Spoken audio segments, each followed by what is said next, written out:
জুবিন গাৰ্গৰ শেষকৃত্যৰ এটি বিশেষ দৃশ্য সকলোকে মন্ত্ৰমুগ্ধ কৰিছে এই দৃশ্যটিয়ে। প্ৰথমতে চাওক এই বিশেষ ভিডিঅ'। এগৰাকী আৰক্ষী বিষয়াৰ এয়া মহানুভৱতাৰ কাহিনী। এগৰাকী শীৰ্ষ আৰক্ষী বিষয়া নিজৰ টুপিটো জুইত জাপি শ্ৰদ্ধা তৰ্পণ শিল্পীগৰাকীলৈ। IPS বিষয়াগৰাকী সকলোৰে প্ৰিয়, নাম হৈছে পাৰ্থসাৰথী মহন্ত। আৰক্ষী বিষয়া বুলি ক'লে মানুহৰ মনত এক বেয়া ছবি ভাহি আহিছিল, কিন্তু এতিয়া সময় সলনি হ'ল।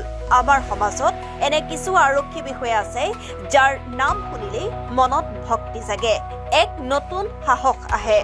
এক সুন্দৰ সাংস্কৃতিক মনৰ অধিকাৰী 2006 বৰ্ষৰ IPS বিষয়া পাৰ্থসাৰথী মহন্তই সাহিত্য সংস্কৃতিৰ জগতকো সুনাম অৰ্জন কৰিছে। সততে নিজকে কৰ্ময়োগী কৰি ৰখা শীৰ্ষ আৰক্ষী বিষয়া পাৰ্থসাৰথী মহন্তৰ এই বিশেষ দৃশ্যক এতিয়া সকলোৱে একেমুখে শলাগ লৈছে। আমাৰ প্ৰাণৰ শিল্পীগৰাকীক হেৰুৱাই সকলোৱে ম্ৰিয়মান হৈ পৰিছিল। ব্যতিক্ৰম নাছিল এই আৰক্ষী বিষয়াগৰাকীও। কিন্তু চৰকাৰী দায়িত্ব পালন কৰি আপোন শিল্পীগৰাকীৰ মৃত শৰীৰৰ কাষত ছাঁটোৰ দৰে লাগি থাকি সকলো কাৰ্য সমৰ্পণ কৰি গৈছিল। জুবিন গাৰ্গৰ নশ্বৰ দেহ অসমলৈ অনাৰে পৰাই সোণাপুৰত শেষকৃত্যৰ পাৰ্থসাৰথী মহন্তই মূৰ পাতি লৈছিল গধুৰ দায়িত্ব।